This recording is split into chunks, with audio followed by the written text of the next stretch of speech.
보겠습니다. 요한계시록 22장 12절 한 절 말씀만 같이 보겠습니다. 요한계시록 22장 12절, 신약성경 422면점에 있습니다. 요한계시록 22장 12절 한 절 말씀만 같이 보겠습니다. 요한계시록 22장 12절, 우리 찾으셨으면 한 목소리로 같이 읽겠습니다. 시작. 보라, 내가 속히 오리니 내가 줄 상이 내게 있어 각 사람에게 그가 행한 대로 갚아주리라. 아멘. 오늘 저는 여러분과 함께 이 봉사, 섬김, 사역 이런 주제를 가지고 여러분과 함께 이야기를 좀 나누려고 하는데, 제가 좀 찾아봤습니다. 제가 그동안에 이런 주제를 가지고 몇 번을 설교했나 봤더니 여러 차례 설교를 했는데, 그때 제가 드렸던 말씀들은 주로 대부분 섬기는 사람들의 자세, 교회를 섬길 때 어떤 자세를 가지고 어떤 마음으로 어떤 태도로 섬길 것인가, 주로 이런 이야기를 많이 했더라고요. 섬기고 희생하고 헌신하는 사람들에게 하나님께서 주시는 복, 상, 상급 이런 이야기는 거의 안 하고, 섬길 때는 요런 점을 유의해서 조심해서 섬겨야 된다, 이런 높아심 섞인 말씀들을 거의 대부분 했다는 것을 제가 발견을 했습니다. 왜 그랬을까? 제가 제 내면을 한번 수색해 보니까, 성도들이 교회 안에서 섬기면서 주님을 섬기고 일하면서 제 마음속에 사고 치지 않기를, 그리고 일하다가 삐치고 상처받지 않기를, 또 문제를 일으키지 않기를, 그런 마음이 많았던 것 같아요. 그리고 실제로 교회를 섬기고 희생하고 헌신하는 분들 중에서 실제로 하나님께서 약속하신 복을 받고 상을 받고 상급을 받고 그런 모습을 실제로는 사실 교회 속에서 많이 못 봤던 것 같습니다. 그래서 할 수만 있으면 섬기는 사람들에게 하나님이 상 주신다, 하나님의 복 주신다, 이런 이야기는 잘 하지를 않고 섬길 때는 조심조심해서 이렇게 섬겨야 된다, 그런 이야기들을 많이 했다는 생각을 제가 하게 되었습니다. 근데 여러분, 제가 시간이 지나면서 또 나이도 조금 먹어가고 또 성도들을 보면서 제가 발견하는 것이 뭔가 하면, 하나님께서 정말 주님을 위해서, 하나님의 나라를 위해서 희생하고 헌신하고 열심히 일하는 성도들의 삶에 틀림없이 복을 주신다는 사실을 발견을 하게 되었습니다. 여러분, 실제로 이 땅에서 현세에서 하나님께서 복을 주시더라고요. 그리고 때로는 만약에 현세에서는 하나님께서 약속하신 복을 주시지 않더라도 하나님께서 반드시 하나님 앞에 갔을 때 내세에서 복을 주신다고 약속하시는 구절들을 성경 여러 곳에서 제가 발견을 했습니다. 그래서 제가 생각이 조금 바뀌었습니다. 성도들에게 이제 섬김, 무슨 봉사 이런 말씀을 가르칠 때 조심해야 될 삶의 섬김의 자세, 이런 이야기보다 섬기는 사람들에게는 반드시 하나님께서 복 주신다, 하나님이 틀림없이 그 섬김을 그냥 내버려 두지를 않고 반드시 상 주신다, 그런 이야기를 조금 앞으로는 많이 하자, 그런 생각으로 제가 생각이 바뀌게 됐습니다. 그래서 오늘 주로 이제 그런 이야기를 여러분과 함께 해보려고 합니다. 여러분이 교회 안에서 어떤 맡으신 직분이 있으시죠? 재직이기도 하고 장로님, 권사님 이런 직분이 있으시잖아요. 그리고 어떤 맡으신 일이 있잖아요. 그 맡은 모든 직분 속에서 하나님 주신 은사를 따라 성령께서 공급하시는 힘과 능력으로 여러분이 섬기시고, 어떤 일을 감당하실 때 꽃꽂이를 하거나 주방에서 섬기거나 많은 일들을 하지 않습니까? 그렇게 하실 때 반드시 여러분이 섬기고 그걸로 그냥 끝나버리는 게 아니고, 그 섬김 뒤에 반드시 하나님께서 주시는 복이 있다는, 상이 있다는 사실을 믿으시기를 바랍니다. 일만 죽으라고 시키고 내버려 버리시는 그런 하나님이 아니세요. 반드시 복과 상을 주십니다. 여러분이 수고한 대로 고스란히 복으로 여러분에게 갚아주시는 하나님이신 줄로, 좋으신 하나님이신 줄로 믿습니다.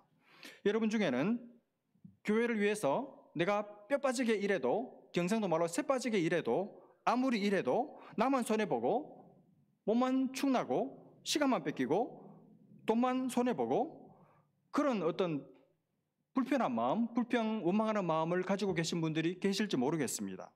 오늘 그런 분들 마음속에 깨끗이 그런 마음들은 불식되고 여러분의 섬김 이후에 하나님께서 상 주실 그 마음의 기대감과 열망으로 다시 한번 회복되는 은혜가 있기를 바랍니다. 여러분, 그렇지 않아요. 하나님 반드시 갚아주십니다. 하나님 반드시 상을 주십니다. 그래서 돌아보면 결국 내 모든 수고와 헌신이 희생이 내게 고스란히 다 돌아왔구나.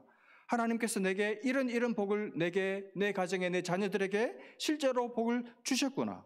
그렇게 고백하고 간증할 수 있는 그런 진실된 은혜가 여러분에게 있기를 다시 한번 주님의 이름으로 축복합니다. 혹 여러분 중에는 또 믿음 좋은 분들 중에 이렇게 생각하시는 분들이 계세요. 하나님 상 주신다고 말씀하시는데 사실 상 안 주셔도 됩니다. 저는 구원해 주신 것만으로도 충분히 감사합니다. 그것만 해도 너무 감사해가지고 상 안 주셔도 괜찮습니다. 이렇게 생각하시는 분들이 의외로 계세요. 여러분, 그게 좋은 생각일까요? 좋은 생각이 아니고 굉장히 인간적인 생각입니다. 사실은 잘못 생각하는 거예요. 여러분, 굉장히 겸손하게 그렇게 생각하고 겸손하게 그렇게 말하는 것 같지만 사실 그것은 겸손이 아닙니다.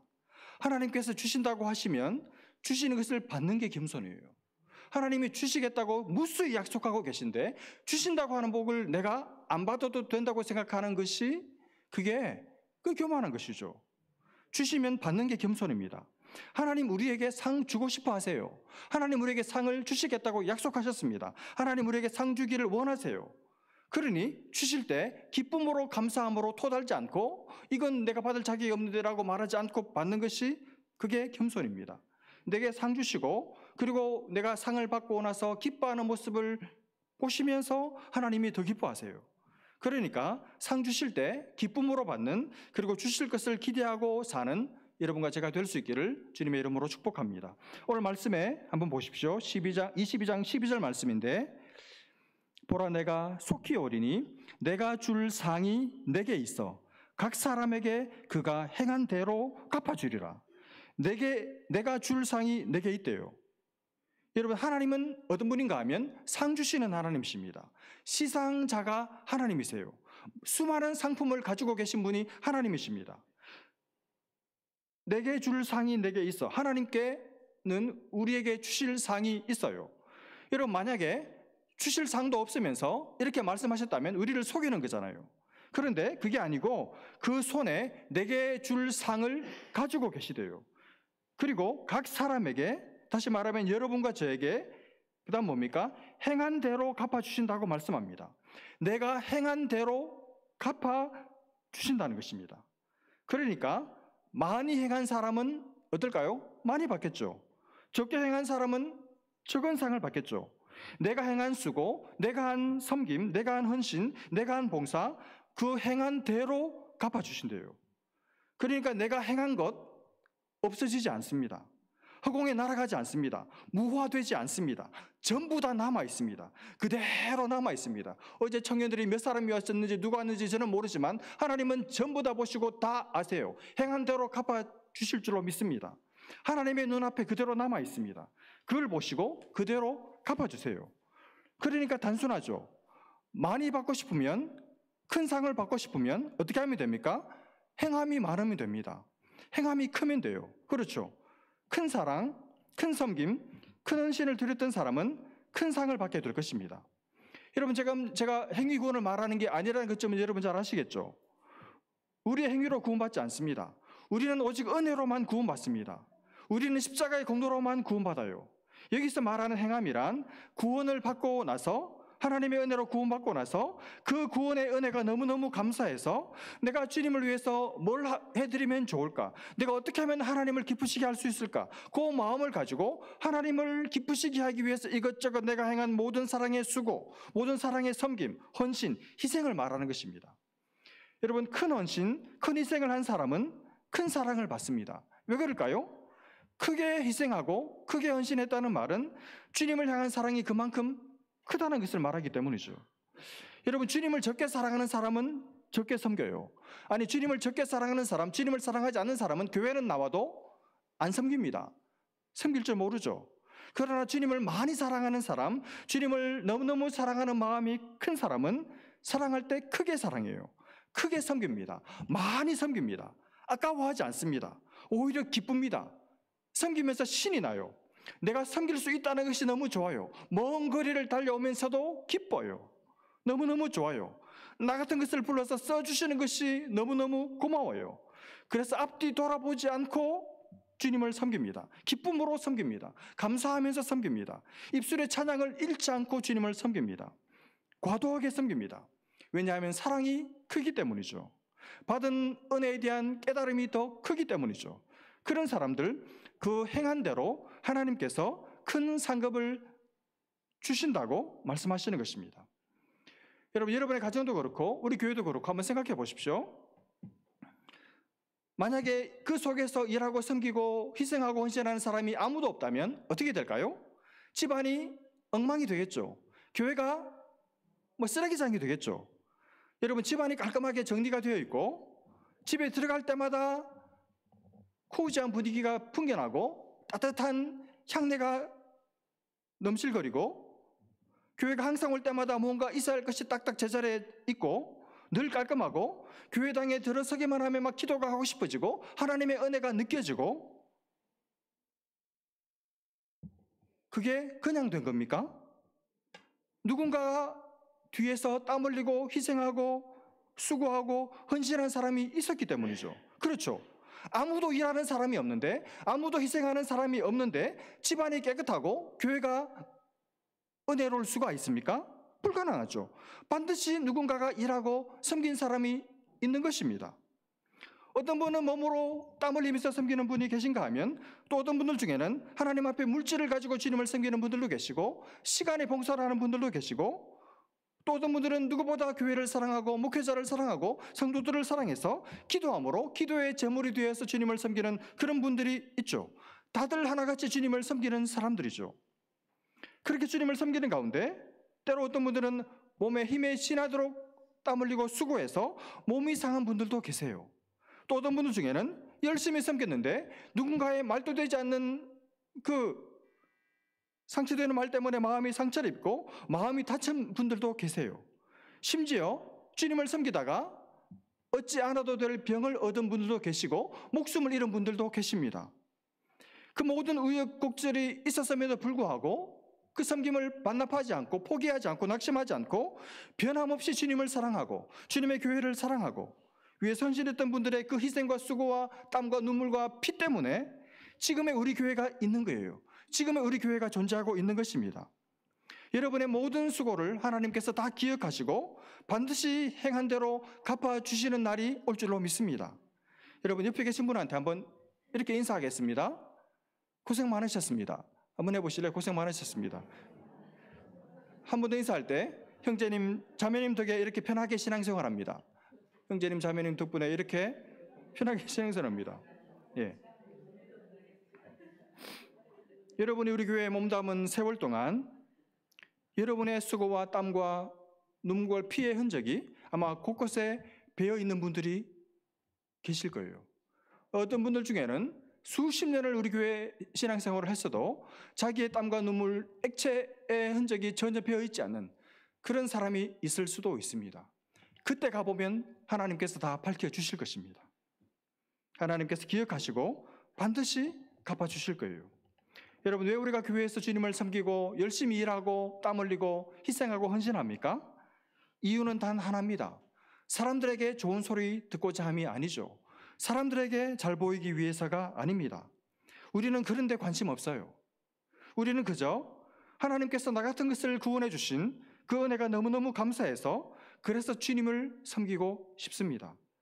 죄로 말미암아 영원히 죽을 수밖에 없었던 나를, 영 죽을 나를 예수 그리스도의 보배로운 피로 예수 그리스도의 구속의 은혜로 구원해 주신 그 은혜가 너무 감사해서, 그 은혜가 감사해서 그래서 하나님 앞에 헌신하는 것이죠. 은혜가 고마워서, 나를 사랑하신다는 것이 너무너무 고마워서 그래서 섬기고 희생하고 수고하고 말없이 일들을 하는 것이죠. 근데 여러분, 놀라운 것은 우리는 그저 내가 좋아서 한 것뿐인데, 솔직히 써주시는 것만으로도 감사한데, 그리고 솔직히 말하면 내가 별로 한 것도 없는데, 그리고 더 솔직히 말하면 내가 한 것보다, 내가 드린 것보다 받은 것이 더 많은 것이 나는 아는데 사실인데, 그런데도 하나님은 그런 나에게 상을 주고 싶어 하신다는 것입니다. 그런 내게 상급을 주신다는 거예요. 이게 기막힌 은혜죠. 여러분, 이걸 알았던 사람이 사도 바울입니다. 사도 바울은 부활하신 예수님을 만난 이후로 정말 죽을 힘을 다해서 목숨 걸고 주님을 섬겼습니다. 왜냐하면 갚을 수 없는 은혜를 받았거든요. 평생을 갚아도 다 갚을 수 없는 은혜를 받았거든요. 그 사실을 그는 깨달았거든요. 하나님의 말씀을 연구하고 묵상하면서 자신이 받은 은혜가 자신의 생을 다 들여도 갚을 수 없는 은혜라는 것을 확인을 했거든요. 그래서 그냥 있을 수가 없었습니다.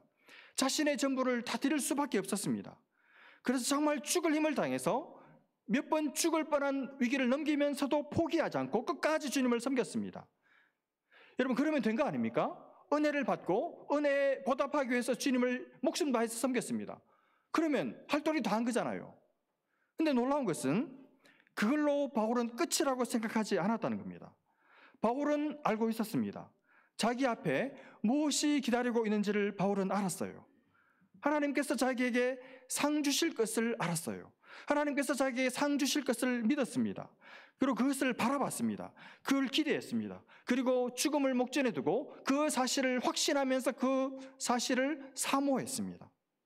그 사실이 그의 마음을 뜨겁게 만들었습니다. 이제 이후로는 내가 주님이 주시는, 사람들이 주는 상이 아니라 주님이 주시는 바로 그 상을 내가 받는구나. 나는 너무너무 설렌다. 나는 그날이 너무너무 기대가 된다. 주님이 내게 수고했다, 고생 많았다, 많이 힘들었지, 많이 아팠지, 피 많이 흘렸지, 눈물 많이 흘렸지. 그렇게 말씀하시면서 내 머리에 의의 멸관을 씌워주시는 그 시간이 점점 코앞으로 다가오고 있다. 그때 얼마나 내가 감격스러울까. 그걸 노년에 죽음을 직감하면서 더더구나 늘 바라보고 살았습니다. 그래서 유명한 디모데후서 4장 7절 8절에 이런 유명한 고백을 하죠. 나는 선한 싸움을 싸우고 나의 달려갈 길을 마치고 믿음을 지켰으니 이제후로는 나를 위하여 의의 면류관이 예비되었으므로 주 곧 의로우신 재판장이 그날에 내게 주실 것이며 내게만 아니라 주의 나타나심을 사모하는 모든 자에게도니라. 여러분, 놀랍지 않습니까? 저는 우리 노년의 삶을 사시는 우리 어르신들이 하루하루를 바울처럼 이런 기대를 가지고 사셨으면 좋겠어요. 상 받을 날이 다가오는구나. 내가 시상석에 설 그 시간이 점점 다가오는구나. 마치 시상식을 손꼽아 기다리는, 대상을 기다리는 그 배우처럼 자기 이름이 불려질 그 날을 기대하면서 우리 갈렙 어르신들이 그렇게 사셨으면 좋겠습니다. 은퇴하는 분들도 마찬가지예요. 은퇴하면서 내 사역을 마칠 때 여러분, 오늘 바울처럼 이렇게 말할 수 있으면 얼마나 좋을까요? 이제 내가 바라는 것은 주님이 상 주시는 것이다. 그날이 점점 다가오고 있다. 그렇게 인생의 말년을, 은퇴를 여러분 맞이해야 하지 않겠습니까? 하나님은 당신을 위해서 열심히 일한 종들, 당신을 위해서 열심히 수고한 종들에게 반드시 상을 주시는 분이에요. 주의 일에 헌신한 당신의 종들에게 반드시 하늘의 복과 땅의 복을 여러분 주시는 분인 줄로 믿으시기를 바랍니다. 여기서 한 가지 생각해 보고 싶은 게 하나 있는데, 여러분 성경을 보거나 주변에 하나님의 복을 받은 분들을 면밀하게 살펴보면 엄밀하게 말해서 하나님은 일을 해서 상을 주신다기보다, 다시 말하면 일을 했기 때문에 그 보상으로 상을 주신다기보다 상을 주시기 위해서 상 주시려고 일을 시키시는 것 같다는 느낌을 지울 수가 없습니다. 무슨 말인지 이해가 되십니까? 일을 해서 그 대가로 상을 주신다기보다 그냥 상 주고 싶어서 일을 시키시는 것 같아요. 상 주려고 일을 시키시는 것 같아요. 여러분, 이걸 가장 잘 보여주는 것이 예수님의 비유에 나옵니다. 마태복음 20장에 보면 유명한 포도원 품꾼의 비유가 나오죠. 거기 보면 한 포도원 주인이 나와요. 이 포도원 주인이 자기 이 포도원에서 일할 일꾼들을 부르기 위해서 맨 처음 아침 9시에 인력시장에 가서 일꾼들을 부릅니다. 9시에 일꾼들을 불렀습니다. 그리고 12시에 또 나가서 놀고 있는 일꾼들을 불러서 자기 포도원에 일꾼으로 데려옵니다. 그리고 오후 3시에 또 나가가지고 일꾼들을 데리고 와요. 거기까지는 저는 이해가 돼요. 여러분 오후 3시여도 퇴근 시간이 오후 6시니까 3시간은 일할 수 있잖아요. 그럼 3시간 일한 그 대가를 이 주인 입장에서는 주면 되는 거잖아요. 그러니까 오후 3시에 나가서 일꾼들을 부르는 데까지는 저는 이해가 납득이 됩니다. 그런데 도저히 이해가 안 되는 게 있어요. 오후 5시에도 이 주인이 나가서 일꾼들을 데리고 와요. 여러분은 이 사실이 이해가 됩니까? 오후 5시면 퇴근이 6시인데 죽으라고 일해도 몇 시간 일할 수 있습니까? 기껏 1시간밖에 일 못해요. 여러분 1시간. 여러분 1시간 동안 일할 수 있습니까? 엄밀하게 말하면 일 못합니다.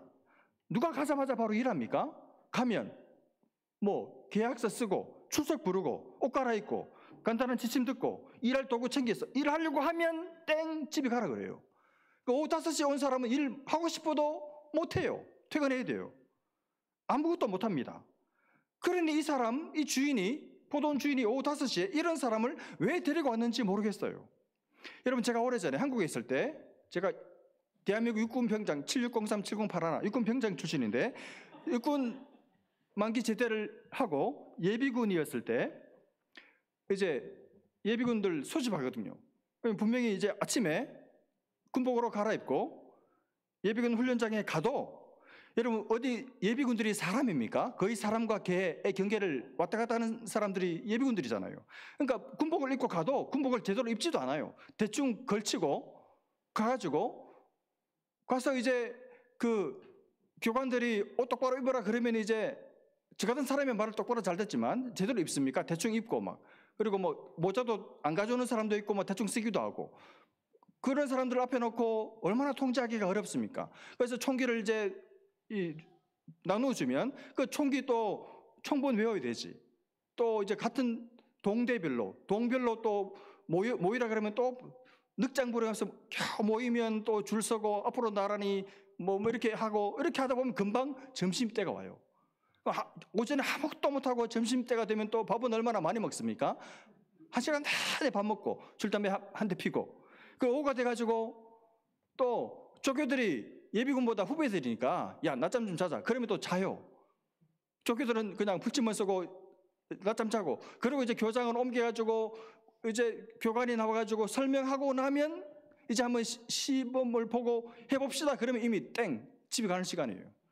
그리고 저는 예비군 몇 년 했는지 기억이 가물가물한데 예비군 하는 동안에 제대로 한 번도 총을 쏘아보거나 수류탄을 현역 때는 해봤지만 해본 기억이 없습니다. 예비군의 훈련을 받으러 가도 그날 하루 분명히 시간은 때웠는데 한 게 아무것도 없어요. 그리고 예비군 훈련 마치는 겁니다. 집에 가면서 항상 생각하기를 날 왜 불렀는지 모르겠다. 그 생각을 하면서 집에 퇴근한 기억이 납니다. 꼭 그와 같아요. 여러분 오후 5시에 온 사람 일한 게 없습니다. 그렇죠. 아무것도 한 게 없어요. 그렇죠. 뭐 했습니까? 준비만 했지 아무 일도 한 게 없잖아요. 그런데도 이 주인이 한 일이 없기 때문에 삭스를 주면 안 되는데 아침 9시에 온 사람이 볼 때 정말 억하심정이 들도록 자기와 똑같은 삭스를 주는 거예요. 여러분 왜 그랬을까요? 이 주인이 바보입니까? 돈이 남아도입니까? 그리고 이 주인이 이 오후 5시에 자기가 부른 이 사람이 일을 못할 거라는 사실을 몰랐을까요? 알았죠. 바보가 아닌 이상 당연히 할 거 아닙니까? 그런데 알고도 준 거예요.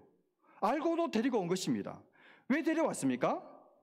놀고 있는 이 사람이 불쌍해서, 놀고 있는 이 사람, 의미 없이 인생을 허비하는 이 사람의 인생이 안타깝고 불쌍해서 이 사람에게 그저 일한 것이 없어도 삭스를 주고 싶은 마음으로 삭 주고 싶어서 부른 거예요. 여러분과 제가 받은 은혜가 바로 이것입니다. 여러분이 잘나서 여러분이 일을 똑똑히 잘해가지고 여러분이 오래 일하면 하나님의 나라에 뭔가 대단한 기회를 할 것 같아서 여러분을 부르신 게 아니에요. 천만의 만만의 말씀입니다. 불쌍해서 부른 거예요. 하나님께서 상 주고 싶어서 부르시고 일을 시키시고 계시는 것입니다. 하나님은 우리에게 상을 주고 싶어 하세요. 너무너무 주고 싶어 하세요. 하나님은 우리가 상 받고 기뻐하는 모습을 보고 싶어 하세요. 하나님은 마치 상 주고 싶어서 안달하신 그런 분 같습니다. 그래서 여러분 9시에 부르시면 됐잖아요. 9시에 부를 때 그날 필요한 인력 몇 사람이면 정원 딱 채워가지고 그 사람들 딱 불러서 그 사람들 하루 종일 일 시키고 자기는 그냥 사무실에 앉아 있으면 돼요. 그렇지 않습니까? 여러분이 주인 같으면, 제가 주인 같으면 저는 그렇게 하겠습니다. 여러분 주인이 뭐가 하셔가지고 9시에 나갔다가 또 12시에 또 나갔다가 오후 3시에 또 나갔다가 심지어 오후 5시에 또 나가가지고 사람들을 불러오고, 아니 주인이 왜 나가요? 안 나가도 되잖아요. 그래도 나갑니다. 왜냐하면 한 사람이라도 더 불러서 이 사람들에게 상 주고 싶어서, 이 사람들에게 일감을 주어서 상 받는 기쁨을 맛보게 하고 싶어서, 그래서 데리고 간 거예요. 여러분, 하나님은 손에 우리에게 주실 상이 많습니다. 하나님이 우리에게 주시고 싶은 상이 엄청나게 많아요. 남들한테 다 주면 내게 올 상은 없지 않을까? 없지 않습니다. 내 이름이 똑똑히 새겨진 나에게 주어질 수상 트로피가 반드시 있는 줄로 믿으시기를 바랍니다. 하나님은 우리에게 상 주고 싶어서, 우리가 하나님의 복을 받는 모습을 보고 싶어서 우리에게 일을 맡기시는 거예요. 여러분, 마가복음 10장 29절 30절 말씀, 예수님이 친히 하신 말씀인데 한번 들어보십시오. 예수께서 이르시되 내가 진실로 너희에게 이르노니 나와 복음을 위하여 집이나 형제나 자매나 어머니나 아버지나 자식이나 전토를 벌인 자는, 실제로 벌이라는 말이 아니죠. 이건 지금 기록에 이렇게 되어 있지만 예수님이 이 말씀하실 때는 글을 쓰신 것이 아니라 설교를 말하자면 구어체로 말씀하신 겁니다. 그러니까 말을 할 때는 사람이 강조하기 위해서 반복하기도 하고 또 과장하기도 하잖아요. 실제로 벌이라는 것이 아니라 그만큼 나와 나의 일을 사랑하라는 것이죠. 그렇게 나를 위해서 사랑하고 나를 위해서 손해본 그 사람은 하나님 어떻게 하십니까? 30절, 현세에 있어 이 땅에 살 동안에도 집과 네가 손해본 집과 형제와 자매와 어머니와 자식과 전토를 돌려받는데 몇 배를 돌려받습니까? 100배나 받대. 현세에도 100배로 갚아주신다고 말씀하셨어요. 뿐만 아니라 내세, 이 땅에서 복을 네가 받지 못하면 내세 영생을 받지 못할 자가 없느니라. 내가 한 사람도 빼먹지 않고 한 사람도 내가 간과하지 않고 전부 다 챙겨서 다 상을 받게 만들어 내고 말겠다 말씀하시는 겁니다. 여러분, 현세에도 복을 받습니다. 주님 때문에 고생한 것, 주님을 위해서 손해본 것, 주님 때문에 억울한 말을 들은 것, 하나님께서 현세에서도 다 돌려주세요. 100배로 해서 돌려주십니다. 복을 받습니다. 상을 주십니다. 당장은 좀 서럽고 억울하고 안 되는 것 같고 내 인생이 정말 꽉꽉 막힌 것 같아도 하나님 반드시 갚아주세요. 그리고 내세 하나님 나라에 가서도 상급이 있습니다.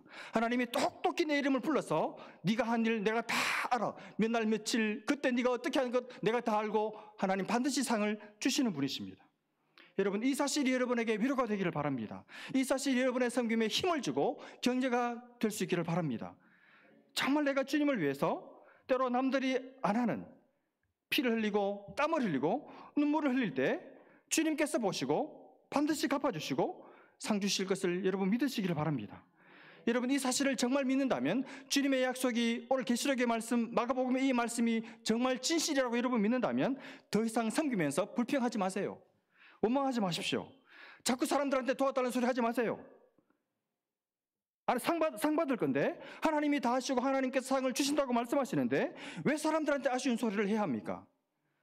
상 주실 주님을 바라보고 오늘 사도 바울처럼 가슴에 시상식 날이 점점 가까워 올수록 가슴에 기대를 가지고 열심히 주를 위해서 달려가다가 섬기다가 피니시 웰 하시기를 주님의 이름으로 축복합니다. 여러분, 100배로 갚아주십니다. 저는 이 사실을 그대로 믿습니다. 여러분, 사람한테 못 받을 때 더 기대하시기를 바랍니다. 사람이 알아주지 않을 때 더 기뻐하시기를 바랍니다. 하나님께서 얼마나 더 똑똑히 선명하게 챙겨주시겠어요. 주님 앞에 헌신한 시간, 주님께 드린 물질, 주님을 섬기다가 잃어버린 내 건강, 절대로 하나님 손해보게 하시지 않습니다. 하나님께서 귀하게 받으세요. 나를 사랑하는 사랑의 표로 받으세요. 하나님 반드시 기억하십니다. 그리고 때가 되면 반드시 갚아주십니다. 마치 적금 붓는 거하고 같아요. 여러분, 한국에 계실 때 적금 부을 때 얼마나 아깝습니까? 당장 이거 10만 원, 20만 원 이거 적금 안 붓고 이거 여기 쓰고 저기 쓰면 당장에 이 변통할 수 있는데 적금 붓는 바람에 손해가 많잖아요. 그러나 적금 만기가 되면 적금을 다 붓고 나면 이자까지 다 쳐가지고 다 돌려받잖아요. 마치 그와 같습니다. 우리가 이 땅에서 주님을 위해서 희생하고 헌신하는 것, 마치 하늘은행에 적금 붓는 것하고 같아요. 지금은 힘들고, 지금은 쫄리고, 지금은 고달파도, 그래서 당장 깨고 싶어도 여러분 참고 견디면, 때가 되면, 만기가 되면 하나님 반드시 갚아주실 줄 믿습니다. 그날을 생각하고 여러분 적금 부을 때, 희생하고 헌신할 때, 수고의 땀과 눈물을 흘리실 때 여러분 기대하면서 기쁨으로 흘리시기를 바랍니다. 여러분, 우리가 이 생을 다 하고 나면 우리 모두가 맞이하게 될 마지막 의식이 하나 남아 있습니다. 그 의식은 시상식입니다. 시상식. 우리에게는 시상식이 남아 있어요. 그날 내가 흘린 땀, 내가 흘린 피, 내가 주님 위해서 흘린 눈물, 내가 주님을 위해서 깨뜨려서 드린 물질, 내가 드린 시간, 재능, 주님 섬기다가 욕먹은 거, 말하지 않고 꾹꾹꾹 누르면서 억지로 참았던 거, 내가 주님 위해서 손해본 거 하나님께서 일일이 다 거론하시면서 잘했다고, 수고했다고, 너의 섬김으로 나의 나라가 힘을 얻고 빛이 났다고 말씀하시면서 칭찬해 주시고 상 주실 시상식이 우리에게 남아 있습니다. 여러분, 이 땅에서 주님 섬기는 것이 만만치 않죠. 때려치우고 싶을 때도 있죠. 저는 가끔씩 예전에는 70세까지 다 해먹어야지 그렇게 생각했다가 요즘은 생각이 싹 바뀌었습니다. 할 수만 있으면 60, 늦어도 65세 빨리 은퇴해야지, 돈만 있으면 은퇴해야지, 그런 생각을 사실 하고 있습니다. 때려치고 싶을 때도 있죠. 아니, 많죠. 여러분, 그러나 그때마다 시상식을 바라보시기를 바랍니다. 그때 내가 설 그 시상식 그 자리를 바라보시기를 바랍니다. 그리고 그때 내가 받을 상을 생각하시기를 바랍니다. 여러분, 연기할 때 고달파도 시상식에서 빛나면 된 거잖아요. 그러면 그날의 상 받는, 그날의 시상식의 주인공이 되는 여러분 모두 될 수 있기를 주님의 이름으로 축복합니다. 기도하겠습니다. 하나님 아버지의 은혜를 감사합니다.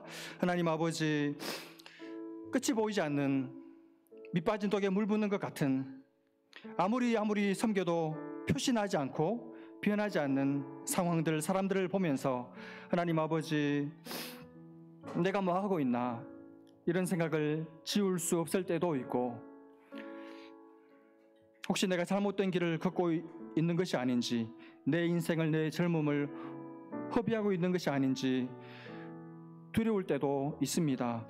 그러나 하나님 아버지, 반드시 일한 자들에게 상을 주시고 삭슬 주시고 반드시 갚아주시는, 그것도 현세에서 100배로 갚아주시고 내세에서도 반드시 시상식의 주인공으로 세우신다고 말씀하시는 이 하나님의 말씀을 우리가 믿습니다. 그래서 하나님, 놓고 싶어도, 그만두고 싶어도 하나님 아버지 이 길을 계속 갈 수 있도록 이 말씀이 우리의 힘 되어 하나님 아버지 계속해서 이 순례의 길을, 이 경주하는 삶을, 이 주님을 섬기는 이 희생하고 헌신하는 길을 끝까지 달려가는, 남들보다 더 많이 수고하고 더 많이 헌신하는, 더 주님을 더 많이 사랑하기 때문에 더 큰 것을 희생하고 헌신할 줄 아는, 그래서 하나님 앞에 행한 대로 갚으시는 하나님 앞에서 많이 칭찬받고 상받는 우리 귀한 교우들 다 될 수 있도록 우리의 마음에 새로운 결단, 다짐 있게 하여 주옵소서. 하나님, 세상에서 요리 빠지고 조리 빠지고 민첩하게 교활하게 살다가 자기 속 다 챙기는 것 같았지만 교회 생활을 해도 교회를 위해서 헌신하는 삶보다는 교회 때문에 득보는 삶을, 그것이 똑똑하고 지혜로운 삶을 사는 것 같지만 나중에 하나님 앞에 섰을 때 빈털터리로 서지 않는 우리 모두 되게 하셔서 하나님 아버지, 이 확실한 시상식을 마음에 담고 믿음을 가지고 확신을 가지고 주님을 위해서 헌신하는 우리 모두 될 수 있도록 하나님 은혜를 베풀어 주옵소서. 우리에게 새 힘 주시니 감사하고 이 힘을 가지고 주님을 신실하게 섬기는 우리 교회 되게 하여 주옵소서. 믿고 감사하며 예수님의 이름으로 기도합니다. 아멘.